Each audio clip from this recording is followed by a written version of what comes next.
اس طرح جب آپ کے پاس 100 آدمی جمع ہوئے تو انہوں نے دشمن کا استقبال کیا اور لڑائی شروع کر دی۔ اس کے بعد انصار کی پکار شروع ہوئی، او انصاریو۔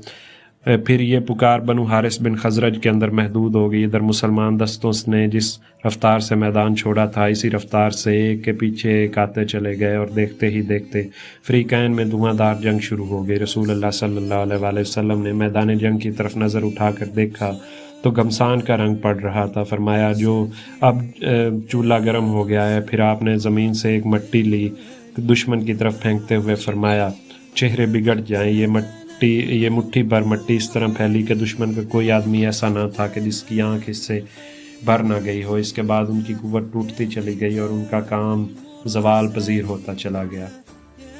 اس مٹی پھینکنے کے چند ساعتیں ہی گزری تھی کہ دشمن کو فاش شکست ہو گئی اور ثقیف کے تقریباً 70 آدمی قتل کیے گئے، اور ان کے پاس جو کچھ مال، ہتھیار اور عورتیں اور بچے تھے مسلمانوں کے ہاتھ آئے۔ یہی وہ تغیر ہے جس کی طرف اللہ سبحانہ و تعالیٰ نے اپنے اس قول میں ارشاد فرمایا۔ ترجمہ: اور اللہ نے حنین کے دن تمہاری مدد کی جب تمہاری کثرت نے غرور میں ڈال دیا تھا، بس وہ تمہارے کچھ کام نہ آئی اور زمین کشادگی کے باوجود تم پر تنگ ہو گئی۔ پھر تم لوگ پیٹھ پھیر کر بھاگے۔ پھر اللہ نے اپنے رسول اور مومنین پر سکینت نازل فرمائی، پر اپنی سکینت نازل کی اور ایسا لشکر نازل کیا جسے تم نے نہیں دیکھا، اور کفر کرنے والوں کو سزا دی، اور یہی کافروں کا بدلہ ہے۔ شکست کھانے کے بعد دشمن کے ایک گروہ نے طائف کا رخ کیا اور ایک نخلا کی طرف بھاگا۔ ایک نے اوتاس کی راہ لی۔ رسول اللہ صلی اللہ علیہ وآلہ وسلم نے ابو عامر اشری رضی اللہ تعالیٰ عنہ کی سرکردگی میں تعقب کرنے والوں کی ایک جماعت اوتاس کی طرف روانہ کی۔ فریقین میں تھوڑی سی جھڑپ ہوئی اور اس کے بعد مشرکین بھاگ کھڑے ہوئے۔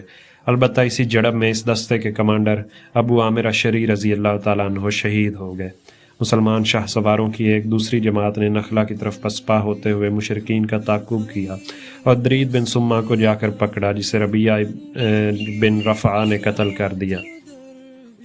شکست خوردہ مشرکین کے تیسرے اور سب سے بڑے گروہ کے تعاقب میں، جس نے طائف کی راہ لی تھی، خود رسول اللہ صلی اللہ علیہ وآلہ وسلم نے مال غنیمت جمع فرمانے کے بعد روانہ ہوئے۔ مال غنیمت یہ تھا کہ قیدی 6000 تھے، اونٹ 24000، بکریاں 40000 سے زائد، چاندی 4000 اوقیہ یعنی 1,60,000 درہم، جس کی مقدار 6 کوئنٹل سے چند ہی کلو کم ہوتی ہے۔ رسول اللہ صلی اللہ علیہ وآلہ وسلم نے ان سب کو جمع کرنے کا حکم دیا اور پھر اسے جورانہ میں رو کر حضرت مسعود بن عمر غفاری کو نگرانی میں دے دیا، اور جب تک غزوہ طائف سے فارغ نہ ہو گئے اسے تقسیم نہ فرمایا۔